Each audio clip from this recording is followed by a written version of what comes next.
Parliament ఎన్నికల ప్రచారంలో దేశవ్యాప్తంగా అయితే ముమ్మడి ప్రచారం జరుగుతుంది. ఈ నేపథ్యంలో కూడా ప్రస్తుతం ఎల్బీనగర్ నియోజకవర్గంలోని కొత్తపేట ప్రాంతాల్లో కూడా వివిధ కాలనీ సంక్షేమ సంఘాలతో పాటు కూడా పెద్ద ఎత్తున ఆత్మీయ సమ్మేళన కార్యక్రమంలో పాల్గొన్నారు. ఈటెల రాజేందర్ చెప్పండి, ఎలా ఉంది ప్రచారం, ఏ విధంగా ముందుకెళ్తున్నారు?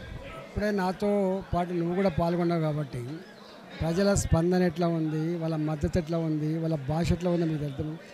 ఇక్కడ మల్కాజిగిరి పార్లమెంట్ పరిధిలో బీఆర్ఎస్ పార్టీకి కానీ కాంగ్రెస్ పార్టీకి కానీ డిపాజిట్ రాని పద్ధతిలో ప్రజల మూడు ఉన్నది.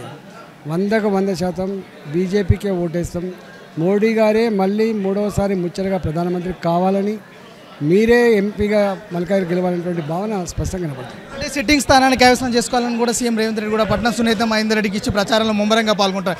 దాన్ని ఏ విధంగా చూస్తారు? అన్నీ ఎవరి జాగీర్లు కాదు బాబు. నా జాగీరు, నీ జాగీరు, నా సిట్టింగు ఇవి ఉండవు. ప్రజల జాగీర్ అది.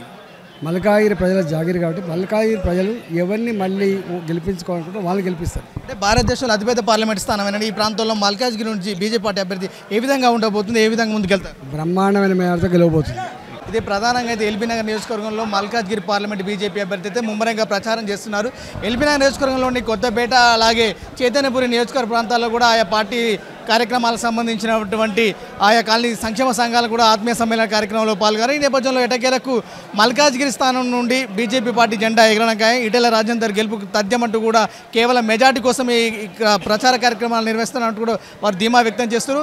పైన మోడీ మల్కాజ్గిరి తెలంగాణ రాష్ట్రంలో కూడా 14-15 సీట్ల వరకు వచ్చే అవకాశం కూడా ఉంటుందని తెలియజేస్తారు. కెమెరామెన్ మహేష్తో మహేష్, ఎల్బీనగర్.